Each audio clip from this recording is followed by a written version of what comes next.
de hacer algo de Vamos a nuestra serie Una Fe Audaz, nos queda una prédica más, estamos explorando Hebreos capítulo 11. La enseñanza de hoy se llama El error del predicador coreano vestido de blanco.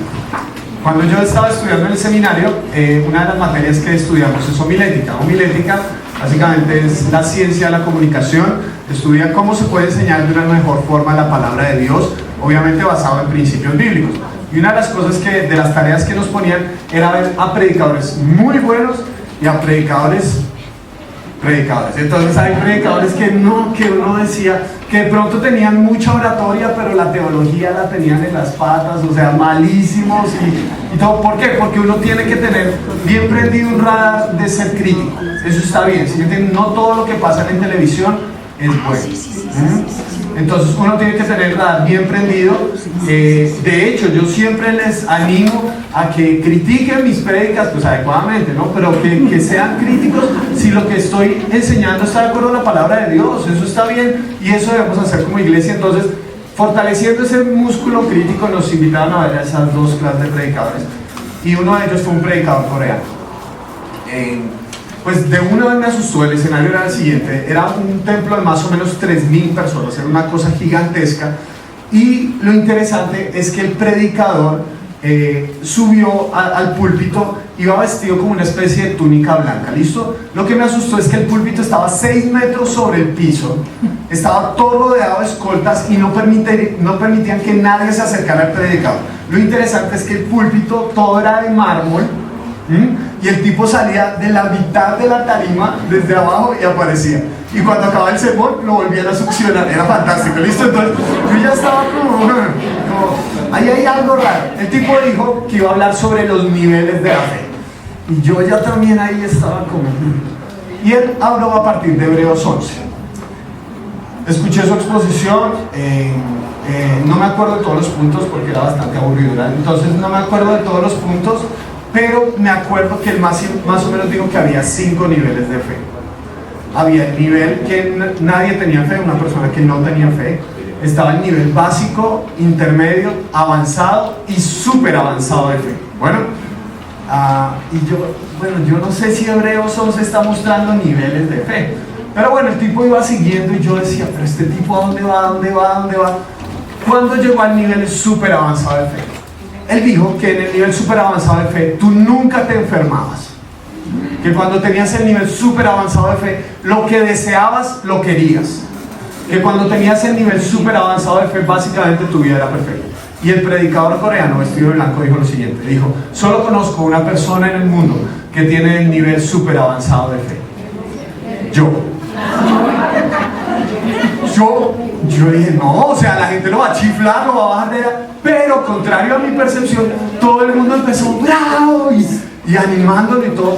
Yo quise matar al predicador coreano vestido de blanco, pero mi primer pensamiento se dirigió a la gente. ¿Qué van a sentir esas personas con respecto a su propia fe? Porque él decía que él no se había enfermado por los anteriores 10 años hasta que había llegado al nivel de superfe. No se había enfermado durante los anteriores 10 años, que cuando había una amenaza de gripa, él pensaba, gripa, vete, y la gripa se iba. Él cambiaba de carro cada año, porque era su deseo, pobrecito. Entonces él cambiaba de carro cada año, y el carro nuevo que quería, él solo tenía que imaginarlo, y se lo pedía a Dios, y ya salía. Su esposa era sumisa, y sus hijos juiciosos. Imagínense eso. Y además de eso decía que su devocional más o menos todos los días Dios le hablaba, y su devocional duraba, los que duraban poquito, duraban 4 horas. Yo apenas escuché esa predicación, que fue terriblemente mala. Yo pensé, tenaz, ¿cómo se puede sentir uno cuando escucha a alguien con ese nivel de fe? Porque mi fe no alcanza eso muchas veces. O sea, yo estoy en básico tirando hacia abajo, ¿sí? O sea, cuando uno escucha como esos predicadores, uno siente que nunca va a llegar allá, ¿sí o no? Uno siente que, uno dice, eso es imposible. Eso es imposible. Y yo creo que Hebreos 11 es tan poderoso porque nos muestra personas reales, con vidas reales, con problemas reales, que no siempre tienen un nivel de superfe, sino que sencillamente tienen un granito de mostaza, pero se lo van a enseñar. Y hoy quiero animarte, no a que te frustres por la fe que no tienes, no a que te creas un historia, sino que empieces donde estás, con el nivel de fe que tienes. Y yo estoy convencido que Dios va a hacer muchas cosas en tu vida. Y lo que vamos a hacer hoy es explorar uno de los últimos versículos de este texto. Vamos a explorar distintas dimensiones de la fe y cómo la fe se relaciona con cada uno de nosotros. ¿Está bien? Entonces, Hebreos capítulo 11, versículos 29 al 30, dice: por la fe, el pueblo cruzó el Mar Rojo como por tierra seca. Pero cuando los egipcios intentaron cruzarlo, se ahogaron. Por la fe, cayeron las murallas de Jericó, después de haber marchado el pueblo 7 días a su alrededor. Primero hablemos de la fe en comunidad, o la fe de comunidades. El autor de Hebreos hace mención de 2 eventos muy importantes en la historia del pueblo de Israel. El primero de ellos es el cruce del Mar Rojo y después la caída de los muros de Jericó. Reflexionemos un poquito sobre el cruce del Mar Rojo. Cuando ustedes leen la historia en Éxodo, se dan cuenta que el pueblo de Israel había salido de Egipto, habían sido liberados de la esclavitud y se dirigían a la tierra prometida. Moisés iba encabezando un grupo de más o menos, según lo que dicen los estudiosos, unas 400 a 600.000 personas. Mujeres, niños, ancianos, de todo tipo de gente. Iba encabezando esa cantidad de gente en esa travesía hasta la tierra prometida. Iban en el camino y se encontraron con un sector que es conocido como el Mar Rojo. Ahora, ese era un problema porque les tocaba dar una vuelta muy grande para cruzar ese sector, o les tocaba devolverse. Pero cuando estaban pensando en esa situación, estaban con el Mar Rojo al frente, se dieron cuenta que el faraón venía atrás porque había cambiado de opinión y quería ahora matarlos, y si no los mataba quería devolverlos para que ellos fueran esclavos. Entonces todo Egipto, todos los militares de Egipto estaban viniendo detrás de los israelitas. Ahora, ustedes que recuerdan la historia, les hago una pregunta: ¿qué hicieron los israelitas cuando vieron que al frente estaba el Mar Rojo y detrás de ellos estaba el ejército de los egipcios? Dijeron: Señor, gracias por tu bondad que nos ha traído hasta aquí. Tú vas a ser fiel y nos vas a llevar a la tierra prometida. ¿Qué hicieron los israelitas? Se quejaron. Empezaron: Dios, ¿por qué nos trajiste hasta aquí? Vivíamos mejor en Egipto, donde nos daban comida y nos tenían un montón de cosas, pero nos traes aquí a morir. Dios, en su gracia y en su misericordia, le dice: Moisés, levanta la vara y va a abrirse un camino en el mar y todo el pueblo va a atravesar. Y efectivamente así pasó. Moisés levanta la vara, el pueblo cruza por tierra seca en medio del mar. Pero lo más interesante de todo es que cuando llegan al otro lado, los egipcios intentan cruzar por exactamente el mismo camino, y en el momento exacto en que ellos están en la mitad del mar, todas las paredes de agua vienen sobre ellos, sin usar ni una sola arma. El pueblo de Israel vio derrotado al ejército más poderoso que existía en ese momento en la tierra. ¿Qué tal esa experiencia de fe? Pero cuando yo leo esta historia y veo que el autor de Hebreos nos dice que por la fe cruzaron el Mar Rojo, yo me pregunto: ¿pero qué fe? ¿Sí o no? Porque estaban frente al Mar Rojo y lo único que hicieron fue quejarse. Ahora, quiero que entonces pensemos en cuanto a la fe y las dudas, porque muchas personas me han dicho: Miguel, desde que tengo fe ya no tengo dudas. Yo le digo, hermano, con todo el corazón, yo desde que tengo fe a veces siento que tengo más dudas, ¿sí? De hecho, si no tuviéramos dudas, la fe no tendría sentido. Entonces, muchas veces pensamos que fe es no tener dudas, pero lo que nos muestra este pasaje, lo que nos muestra la historia de esta comunidad, es que fe es ver la mano de Dios a pesar de nuestras dudas. Porque somos tan falibles, ¿sí o no? Porque con mucha frecuencia le decimos a Dios: Dios, ¿para qué nos trajiste hasta aquí? Tendemos hacia la queja naturalmente. Y Dios, en su gracia, no solamente quiere responder a nuestras dudas, sino que quiere darnos una experiencia de fe distinta. Cuando el pueblo llegó al otro lado del mar, miraron hacia atrás y lo único que hicieron fue adorar. Dijeron: Dios, habíamos dudado de ti, pero hasta aquí nos has traído. La fe a veces se trata de que Dios calle en nuestra boca. Muchas de mis oraciones a veces son: Señor, tengo muchas dudas, por favor, calla mi boca. Vean, si les pudiera contar, muchas veces en las reuniones de equipo pastoral Vea, yo soy un dudoso profesional. Yo digo, pero ¿cómo vamos a hacer esto? ¿Cómo vamos a lograr esto? Y yo soy tan feliz cuando Dios me calla la boca, porque eso es la fe. La fe es experimentar que Dios trasciende mis dudas y que como iglesia podemos experimentar tantas cosas. Vean, nosotros llegamos a esta iglesia hace 5 años, pero díganme ustedes, cuando arrancaron este proyecto, ¿quién iba a pensar que iban a llegar hasta aquí? ¿Quién iba a pensar que estaríamos en esto? Díganme ustedes, por favor. Cuando uno arranca, uno dice, no, Señor, ¿hasta dónde? Pero cuando pasamos el mar, miramos hacia atrás y decimos, Señor, claro, hasta aquí nos has traído, es tu gracia. Y como comunidad hemos tenido experiencias que fortalecen nuestra fe. No solo se trata de una fe individual. Muchos de nuestros testimonios no deberían ser yo viví, sino debería ser vivimos esto, experimentamos eso. Por eso les quiero advertir de un peligro, y es el peligro de lo que yo llamo el peregrinaje eclesial. Es un peligro que se está dando mucho en nuestras iglesias hoy en día, especialmente en la ciudad de Bogotá. Básicamente el fenómeno consiste en lo siguiente: personas que están en una iglesia y les pasa algo en esa iglesia y se cambian a otra iglesia, y les pasa algo en esa iglesia y se cambian a otra iglesia, y les pasa algo en esa iglesia y se cambian a otra iglesia. Y nosotros pensamos que la iglesia crece, pero lo que está creciendo es el peregrinaje eclesial. Sencillamente los cristianos están rotando. Bueno, entonces, ¿cuál es el problema para esas personas? Si te estás enfrentando a esa tentación. ¿Por qué? Porque muchas veces esa gente dice, no, pero es que en esa iglesia no son perfectos.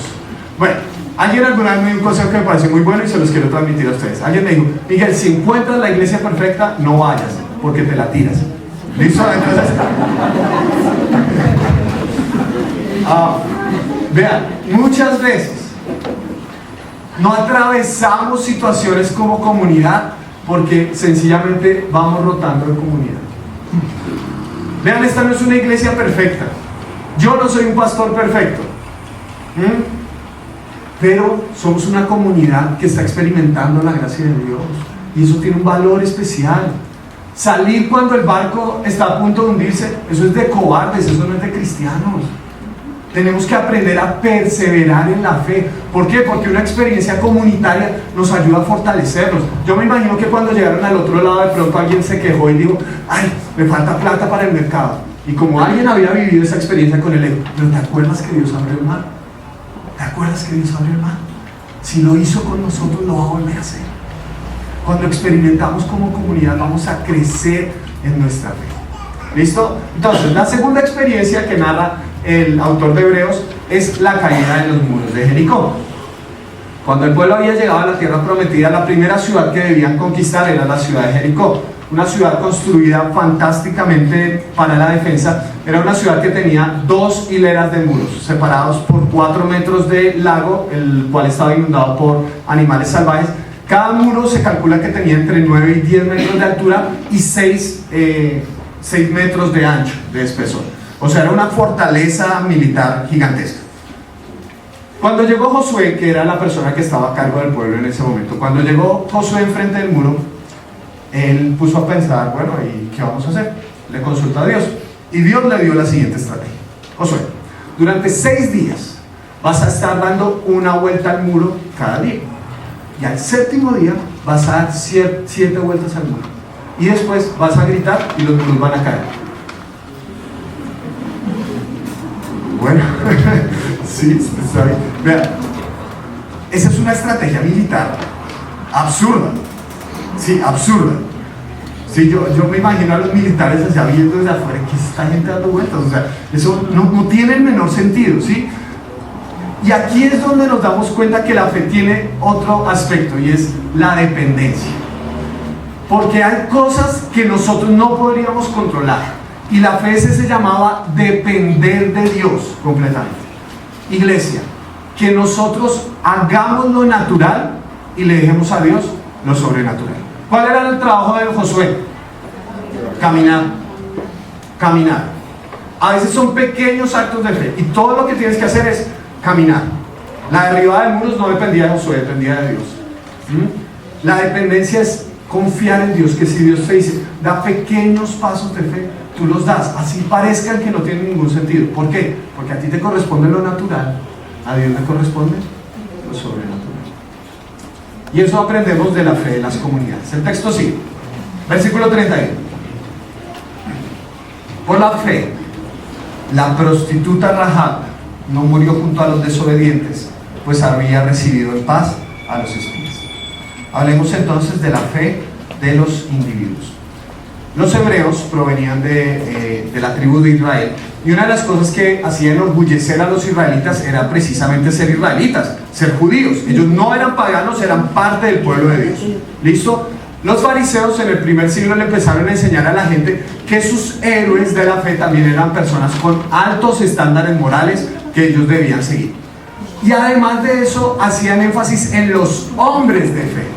Una de las oraciones que tenían los fariseos al levantarse en la mañana era la siguiente. Mujeres, por favor, no me tiren las sillas. Era la siguiente. Dice: Señor, gracias porque no soy un pagano, no soy un perro y no soy una mujer.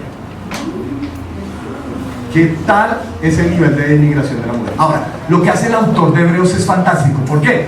Porque nos dice que Rahab, una mujer, ¿de dónde era ella? De Jericó, sí, de Jericó. Y además de eso, su profesión era prostituta. Es nuestro ejemplo de fe. Aquí tenemos que pensar en cuanto a la fe y la moralidad.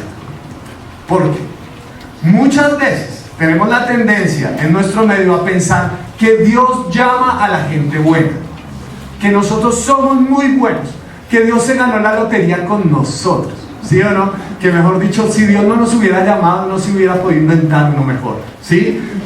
Creemos que Dios se ganó lo mejor con nosotros porque somos muy buenos naturalmente y vamos a ser cristianos.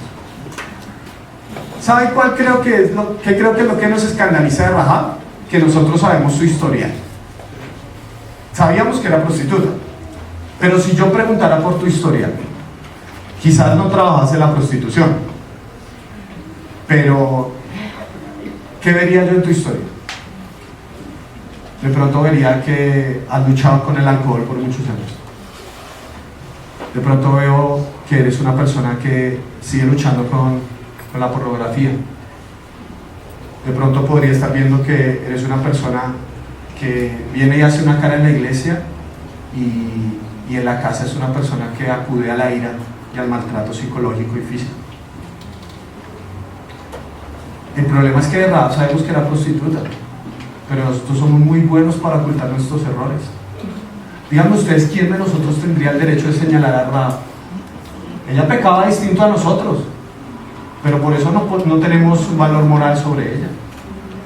Creo que el autor de Hebreos pone a Rahab para recordarnos que Dios actúa con personas que de pronto no tienen la vida descifrada, que no son moralmente un ejemplo. Si ustedes vieran todas las suciedades de mi vida, sería muy complicado.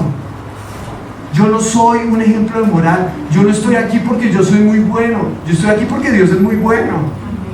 Por nada más que eso. La fe se trata de reconocer: Señor, en mis miserias, gracias por utilizarme. Por eso es muy peligroso cuando editamos la Biblia. ¿Saben? Uno de los pensamientos que yo tengo es que de verdad yo estoy preocupado cuando tenga hijos. Bueno, los va a tener mi esposa, yo se los cuido. Cuando tengamos hijos, mano, yo no sé cómo les voy a enseñar la Biblia. En serio. ¿Ustedes han leído la Biblia en serio? O sea, nosotros se la presentamos a los niños en dibujitos, pero yo no sé cómo decirle al niño: mira, y aquí había una prostituta. No, o sea, eso es una cosa. Vean, los maestros de escuela dominical, mis respetos, porque enseñarles la Biblia a los niños. ¿Ustedes han leído la Biblia en serio? O sea, eso está cargado de gente que es una vergüenza. David, imagínense eso, o sea, y uno cómo le cuenta esa historia a los niños. Y entonces David adulteró, ¿cómo le cuenta eso a un niño? ¿Me entienden? Sí, o que David le mandó un piedrazo encima y ustedes no los dejan jugar juegos de violencia y la Biblia eso salpica sangre a veces, hermano. Eso es complicado. Y la gente me dice: Miguel, ojalá volviéramos a ser como la iglesia primitiva. ¿Ustedes han leído la Biblia en serio? En el capítulo 5, recién comenzando la iglesia primitiva, ya hay un muerto. Bueno, 2 muertos, porque no dieron los diezmos como debían. Imagínense volver a la iglesia primitiva, eso sería una desolación, ¿sí me entienden? Vean, Pablo le dice a Pedro: Pedro es un hipócrita, y lo deja escrito en la Biblia, ¿me entienden? Gálatas capítulo 2 le dice a Pedro que es un hipócrita. Yo no me sentiría bien que Juan estuviera aquí predicando: por favor, no sigan al hipócrita de Miguel. Yo no me sentiría bien con eso. Muchas veces editamos la Biblia y pensamos que son personas sacrosantas que no tenían ningún problema, pero la Biblia es descarnadamente honesta para decirnos que Dios usa personas reales, con vidas reales, con pecados reales, con problemas reales, usadas por un Dios real. Lo que no nos cambia son los pecados que tenemos, lo que nos cambia es Dios. Ninguno de nosotros puede inflar el pecho y decir que es más. La fe es reconocer con humildad que estamos aquí por quien es Dios, no por quien somos nosotros. Y el texto sigue. Versículo 32. ¿Qué más voy a decir?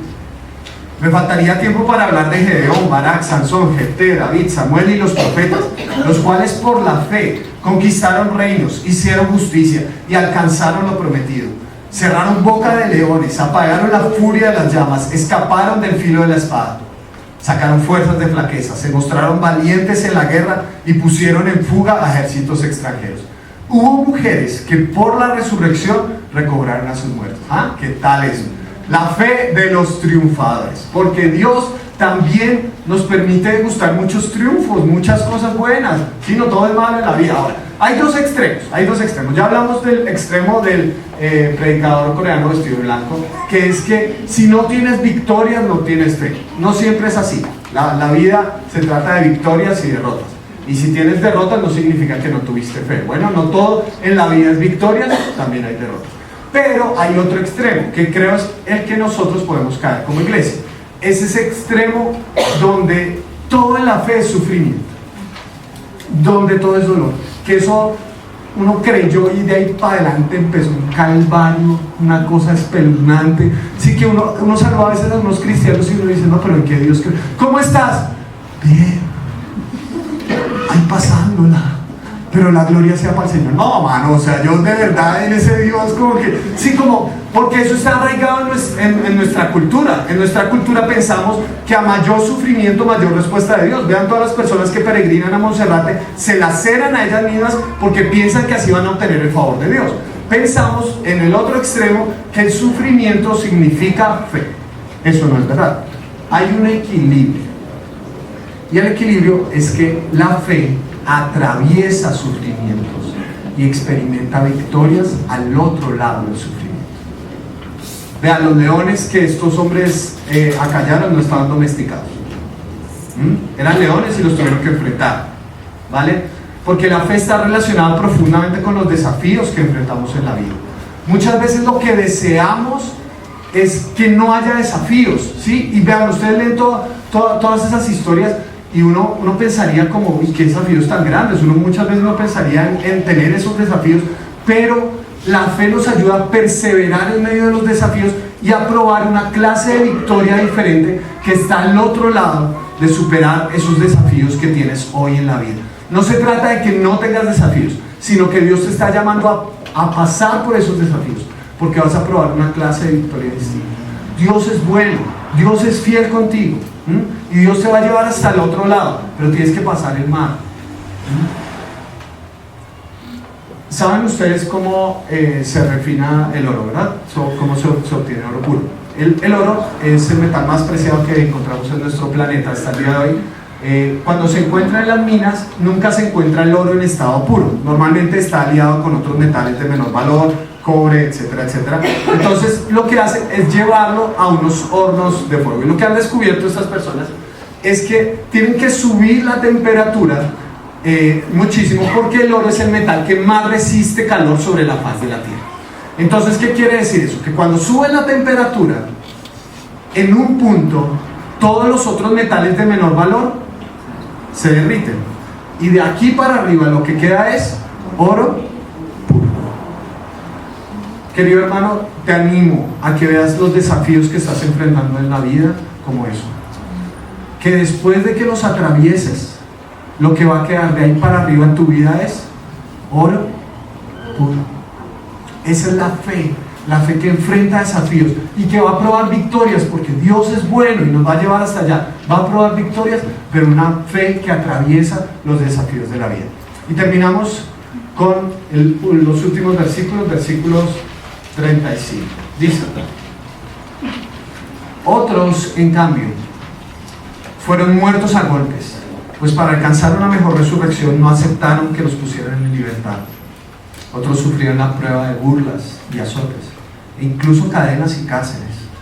Fueron apedreados, aserrados por la mitad, asesinados a filo de espada, anduvieron fugitivos de aquí para allá, cubiertos de pieles de oveja y de cabra, pasando necesidades, afligidos y maltratados. El mundo no merecía gente así. Anduvieron sin rumbo por desiertos y montañas, por cuevas y cavernas. La fe de los derrotados. Porque muchas veces en la vida de fe también vamos a experimentar derrotas. Vamos a dejar de ser exitosos delante de los ojos de los demás. Quizás vamos a tener que experimentar burlas y señalamientos por cómo vivimos para honrar a Dios.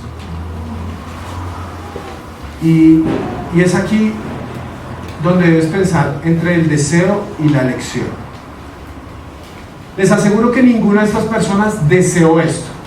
Nadie se levanta por la mañana diciendo, ay, hoy deseo ser aserrado por la mitad. Nadie hace eso, ¿sí? Y si lo haces, tienes que consultar a un psicólogo muy rápidamente. Nadie desea eso, ¿sí?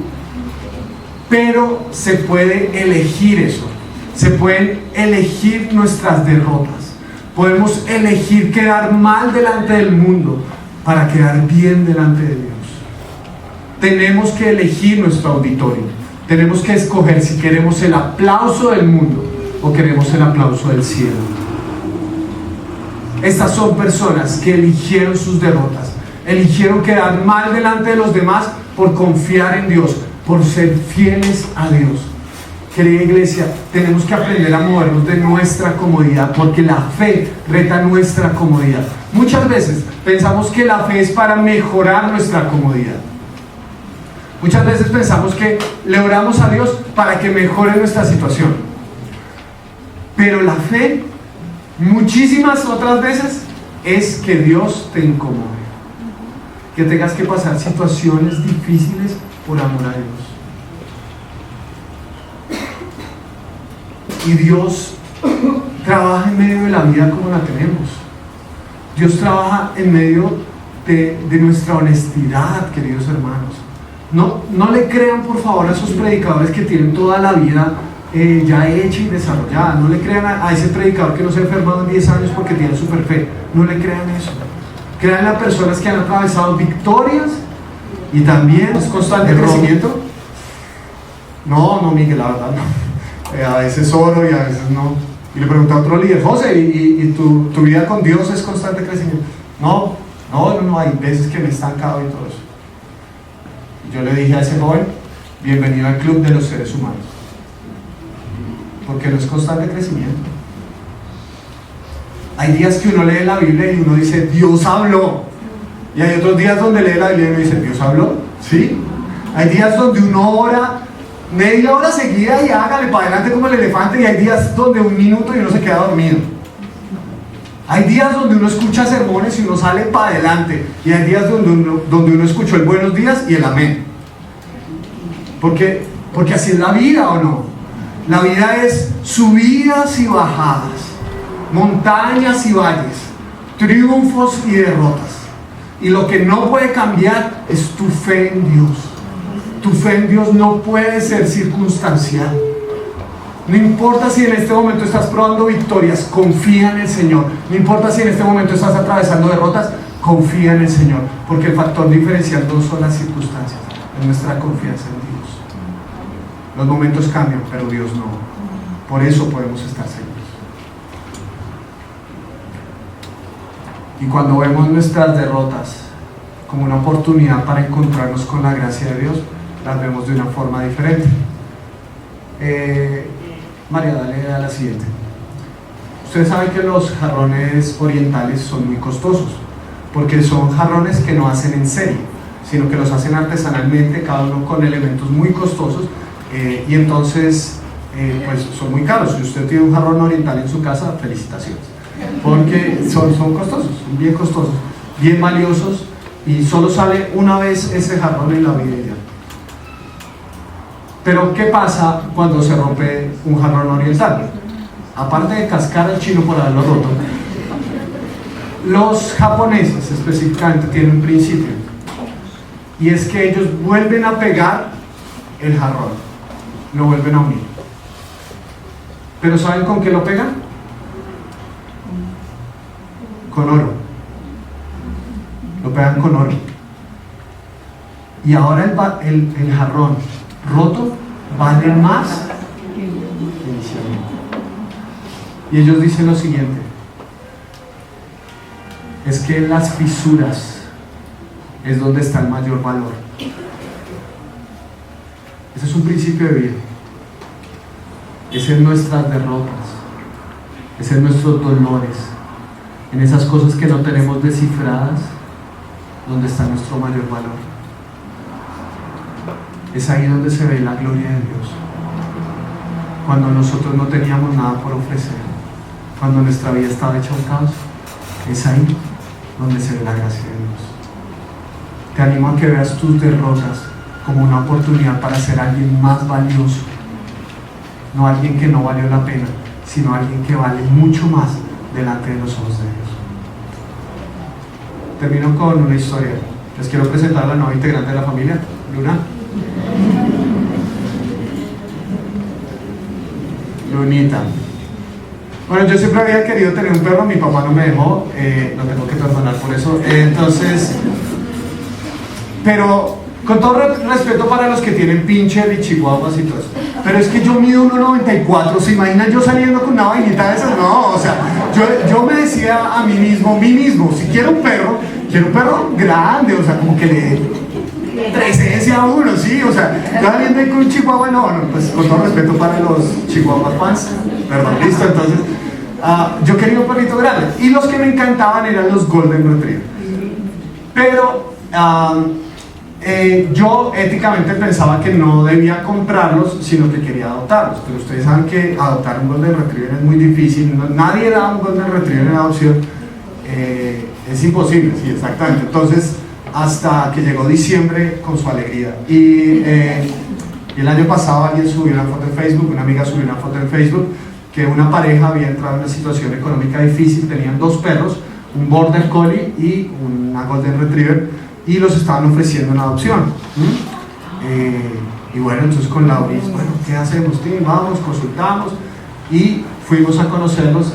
Y bueno, Luna tiene 5 años y me enamoró desde el primer momento. ¿Sí? Es el más saludable que una caseta. Le da a todo el mundo la pata, eso es, sí, o sea, yo tengo miedo que me la robe porque se va con el ladrón, sí, o sea, ella es súper querida, es lo más lindo del mundo, ¿sí? Una de las cosas que nos dijo el veterinario es que obviamente yo no la podía soltar de una vez la primera vez que saliéramos al parque porque chao Luna, sino que debía ir paulatinamente, que ella se fuera acostumbrando a mí, todo eso, entonces primero salir con correa y todo. Los retriever por naturaleza les gusta devolver cosas, entonces si tú le tiras una pelota, ellos te la van a traer. Y lo que me dijo el veterinario, era como psicólogo de perros, entonces dijo, los perros retriever, cuando tú les tiras las cosas y ellos las vuelven a traer repetidamente, generan un vínculo con el dueño en este caso, ¿listo? Entonces yo le lanzaba la pelota cada rato y Luna la iba trayendo. Entonces ya Luna puede salir suelta, pues obviamente pasamos la calle con la correa, la Boyacá, imagínense cómo la voy a dar sola, entonces pasamos la Boyacá ahí con la correa y ya la suelto al parque y ella va solita y todo. Cuando llegamos al conjunto también la suelto para que ella me siga y lleguemos hasta el edificio.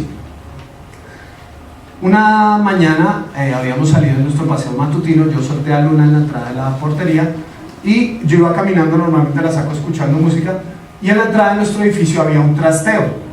Entonces había escaparates grandes, bibliotecas, perantes de mesas, de camas y todo eso, así en la entrada del edificio, y yo pues pasé fresco. Cuando entré al edificio yo pensaba que Luna iba al lado mío, pero volteo a mirar y me doy cuenta que ella está al otro lado del trasteo y está aterrorizada, mirando a todos los perantes, a los escaparates, mirando a las bibliotecas, las veía gigantescas. Y ella estaba asustadísima y no me había seguido porque yo había atravesado por eso. Y entonces yo dije, no puedo ir a cogerla, tengo que decirle algo porque esto va a ser la ilustración para alguna prédica en algún momento de la vida. Entonces yo me paré aquí en la puerta y le dije, Luna, ven tranquila, todo va a estar bien, tranquila. Y Luna, desde el otro lado, que ya conoce mi voz, empieza a atravesar tan lentamente como nunca la había visto, mirando con terror cada uno de los estantes que estaban a su alrededor. Pasa lentamente hasta que llega al lado mío, me da la pata y sigue el ascensor. ¿Saben que en ese momento Luna no fue solo mi mascota, fue mi maestra también? Porque muchas veces me siento así con Dios. Siento que hay cosas que me aterrorizan. Todos a nuestra manera tenemos escaparates y peraltes y bibliotecas que las vemos tan gigantescas que no pensamos que podemos atravesar por eso. Pero nos hace bien recordar que al otro lado está alguien que nos ama profundamente y nos dice: ven aquí, tranquila, todo va a estar bien. Oremos.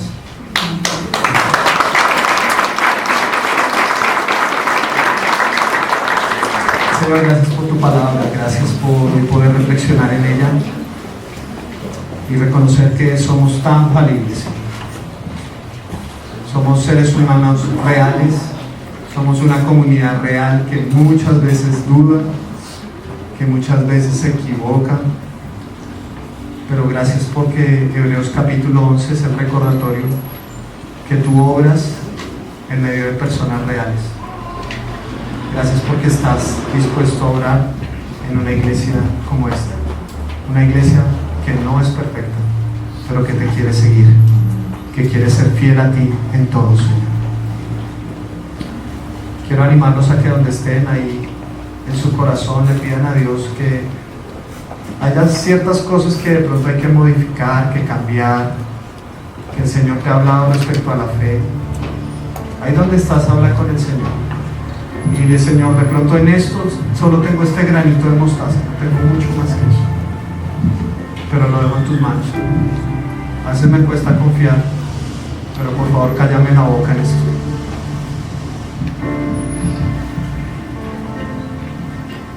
O de pronto estás experimentando victorias, agradécele al Señor, que eso fortalezca tu fe. Pero de pronto estás atravesando por derrotas. Acuérdate que de ahí puede salir oro puro. Pero que todos en el lugar donde nos encontremos en nuestra fe le digamos: Señor, aquí estamos, creemos en ti, confiamos en ti, confiamos que estás al otro lado, confiamos que harás algo bueno con nosotros, porque tú nos cuidas, porque tú tienes lo mejor para nuestra vida, Señor. Quiero animarlos a que nos pongamos de pie, por favor, y de todo corazón le cantemos al Señor y digamos que confiamos en Él, que creemos en Él.